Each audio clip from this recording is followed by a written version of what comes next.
Seek ye first the kingdom of God and His righteousness, and all these things shall be added unto you. Subalit isang araw pa matapos ang mundo'y magunaw na, hanggang doon magwawagas pag-ibig kong sadyang wagas. Dito ngayon sa ika-4 na linggo ng karaniwang panahon, napakaganda po ang ating pagbasa.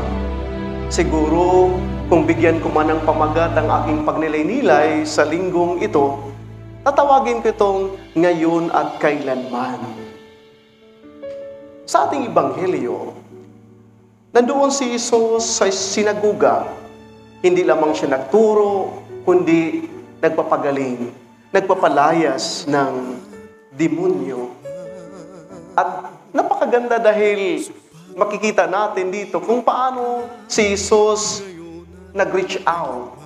Kahit yung masasamang espiritu ay kinausap niya. Kinausap niya, alis ka dyan. Kung napakagandang bagay na tinitingnan natin. Dahil pag minsan, tayo, pag lumalapit tayo sa ating mga kapatid, pinipili natin. Pag minsan, naging exclusive tayo sa mga nilalapitan natin, sa mga ni-reach out natin. Yes, tumutulong tayo. Yes, pumupunta tayo sa ating sa mga taong nakikita natin ang kailangan, ngunit exclusive. Yun lamang ating mga kakilala. Yun lamang ating mga kaibigan. Yun lamang mga kapatid natin. Para pag hindi naman, hindi natin nilalapitan. Hindi tayo nangingialam. At mga kapatid, ito din po ang aking napiling awitin sa linggong ito. Ang music of the gospel, ngayon at kailanman. Napakaganda po dahil bigyan ko ng justice itong awitin ito. Awitin ko po ito sa makasandali yung bahagi lamang. Sinasabi dito,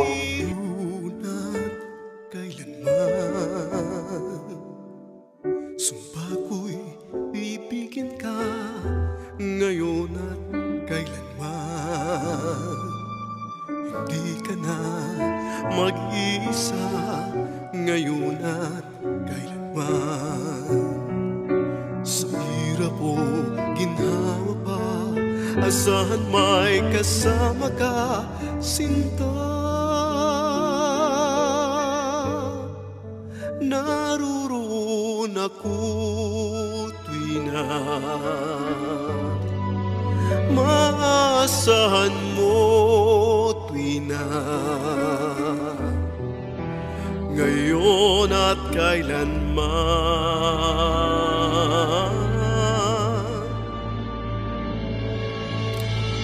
Dahil kaya sa'yo nang maitadhanan ako'y isilang sa mundo. Napakaganda po ikaw ay mapaglingkuran hirain. 3 punto na nais kong bibigyan ng pagpapalaga sa awiting ito. Una, sinasabi dito na sumpa ko'y ibigin ka. Ito man ay parang it sounds like love song ito sa mga magsusyuta o sa mga mag-asawa, sa mga kabataan natin na malapit ng Valentine's Day, parang palagi itong binibigkas yung salitang sumpa ko ay ibigin ka. No? Ngunit, ang daming mga sumpa o sinisumpaan na hanggang bibig lamang, hanggang panaginip lamang. Ngunit sa realidad, nawala. Sa realidad ay pagdating ng mga hamon sa buhay, saan na yung sumpa? Nawala na. Yung sinusumpaang pagmamahal na habang buhay, nawala na. Ngunit makikita natin sa ating Panginoong Diyos, ang kanyang mga sinasabi, ang kanyang mga pinapromise niya ay naisakatuparan. Tinutupad ito ng Panginoong Diyos. Kahit sino man tayo, anumang nagawa nating pagkakamali, tinutupad po ng Diyos. Kahit tumatalikod tayo sa Kanya, ang Diyos ay hindi tumatalikod sa atin. Ang Kanyang lahat ng mga sinasabi sa kasaysayan, sa history of salvation natin, ang lahat ng iyon ay tinutupad ng Panginoon. Ang isa pa dito ay sinasabi na sa hirap at ginhawa ka, asahan may kasama ka. Hindi ba ito yung sumpa o sinusumpaan na kahit sa hirap at ginhawa, nandyan, pinapatunayan ko sa iyo kung gaano kita kamahal. At yan na ang Diyos sa atin. Pinapatunayan ng Diyos sa pamagitan ng Kanyang kaisa-isang anak, ang ating Jesucristo, na pinamulat sa atin kung gaano tayo kahalaga. Yung sinasabi ba na ng Kinoses, He is the King of Kings, the Lord of Lords, but He humbled Himself and took a form of slaves, na isang hari sa mga hari nagpakumbaba para patunayan, para ipaalam sa atin na ang Diyos ay tinutupad niya ang Kanyang sinusumpaan na kaligtasan. At nais kong bibigyan pa ng isang pagpapahalaga itong sinasabi dito, dahil kaya sa'yo, ako'y itinadhana na ako'y isilang sa mundo. Itinatadhana dahil sa atin. Dahil sa atin, minabuti ng Diyos na ipanganak ang Kanyang kaisa-isang anak dahil sa ating paging makasalanan. Dahil nais ng Diyos na iligtas tayo. Nais ng Diyos na magkaroon ng panibagong buhay. At sinasabi pa dito, labis kitang mahal. Labis kitang mahal. Ikaw ang paglilingkuran. Imagine, parang sa tao ito, parang imposible. Pero sa Diyos ay walang posible sa Diyos. Patuloy na nag-reach out. Patuloy na inuunat niya ang Kanyang kamay para sagipin tayo. May isang kwento ng isang monk. Alam naman natin, familiar tayo kung sabihin natin pag monk, ay nandyan ito sa mga monasteryo, talagang inaalay na lang ang buong buhay nila, pagdalasal, talagang yun ang focus ng kanilang buhay. At sa kwentong ito, yung monk na yun, umagang-umaga, naglalakad siya doon sa tabing ilog.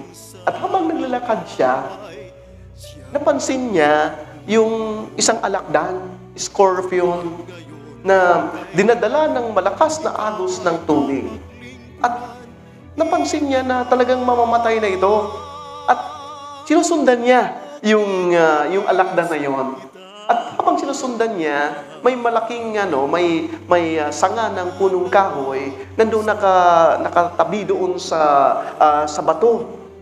At napunta doon ang alakdan, naipit doon ang alakdan doon sa bato at doon sa sanga ng punong kahoy.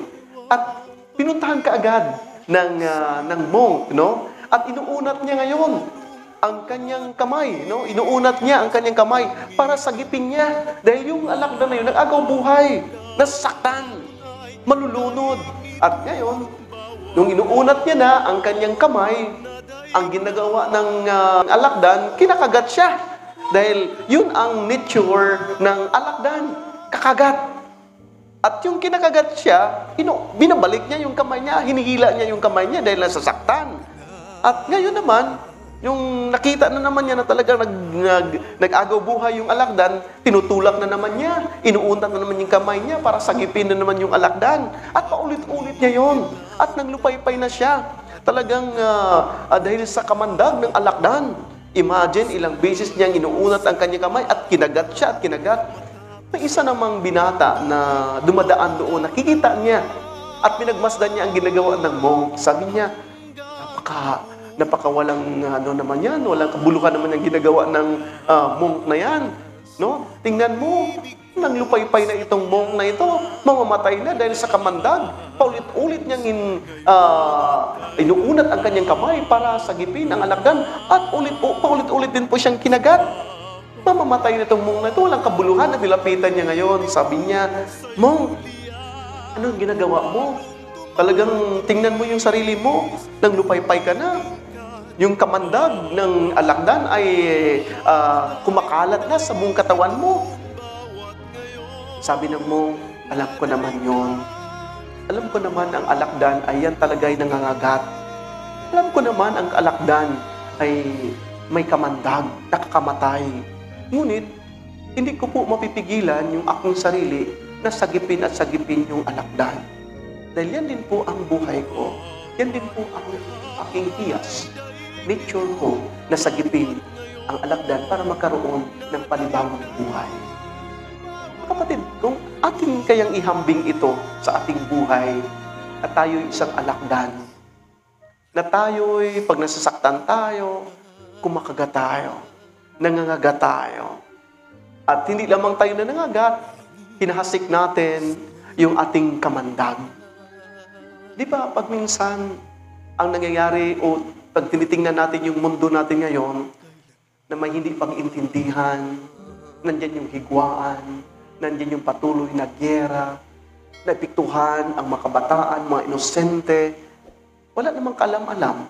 Ngunit dahil sa mga tao na sakim, dahil sa mga tao na kumakagat at nagdala ng kamandag, ngayon ang naepektuhan yung mga inosente. No? Ito yung dahilan. At siguro hindi lamang doon sa mga tao, kahit sarili natin. Hindi lamang doon sa iba, kahit sa sarili natin. Na pag minsan, tayo din po ay nangangagat. May mga chismis tayo, mga fake news na napakinggan natin, nababasa natin, hinahasik natin. Hinahasik natin na wala namang kabuluhan niyon, parang yung paghasik natin ay nangangagat tayo. Nangangagat tayo para maghasik ng kamandag. Dahil dito, ang nangyayari, nasisira yung tao. Wala namang katotohanan, wala namang kabuluhan. Ngunit chinichismis natin, hinahasik natin yung kamandag. Yung taong iyon, nangihina din po ang kanyang kalooban dahil sa fake news, nagtatago na. Marami tayong napapakinggan dahil sa bullying o sa mga fake news, may mga kapatid tayo na commit ng suicide. May mga kapatid tayo, ang kanilang relasyon na mag-asawa dahil sa fake news, nagkakasiraan, nagkahiwalayan dahil sa fake news. Walang kabuluhang kwento sa buhay. Noon, nagdala ng kamandag. At dahil nagdala ng kamandag, nakakamatay, nakakasira sa kapwa. Hindi kaya pag minsan, dahil sa kasalanan natin, nagiging ano din po tayo, dahil naging makamandag din po tayo. Naging makamandag tayo dahil yan ang dahilan kung bakit ang ating Panginoon Kristo nakabayubay dyan sa taas ng cross dahil sa ating mga kasalanan, dahil sa ating mga kamandag.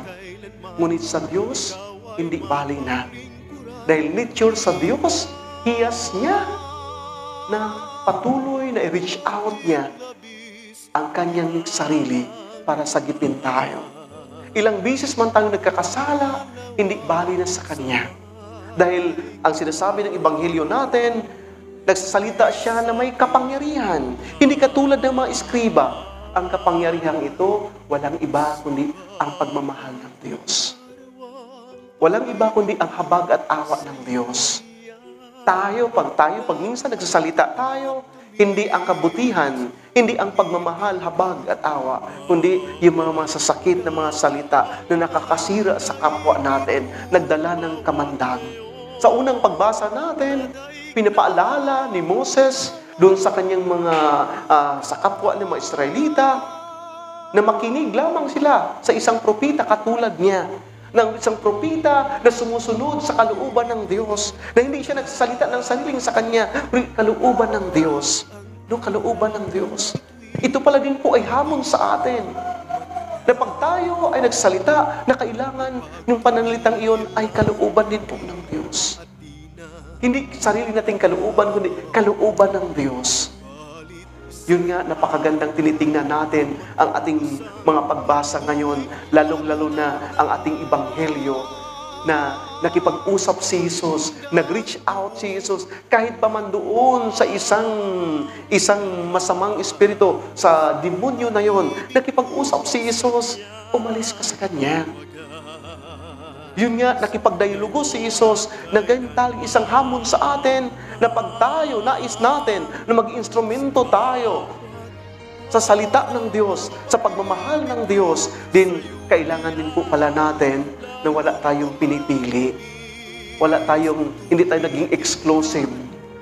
Na kung sino man yung nakasama natin, sino man yung nakasalamuha natin, ihasik natin.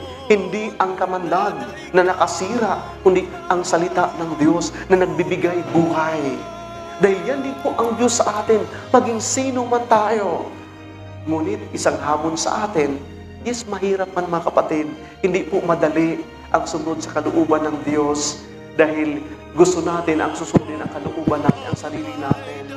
Ngunit ito yung hamon sa atin bilang tayo mga Kristiyano, bilang tayo mga magkakapatid ni Kristo, ang hamon sa atin na tayo nawa ay maging instrumento sa sa paghasik, sa kabutihan, sa pagmamahal at habag ng Panginoong Diyos. Again, napakaganda sa isang awitin. Dahil kaya sa'yo nang may tadhanan ako'y isilang sa mundo upang sa araw-araw ay siyang makapiling mo, upang ngayon at kailanman ikaw ay mapaglingkuran hirang. Ang buhay ko'y iaalay sa'yo kahit maging sino ka man. Amen. God is good all the time. God is, purihin natin ang Panginoong Diyos. Salamat po.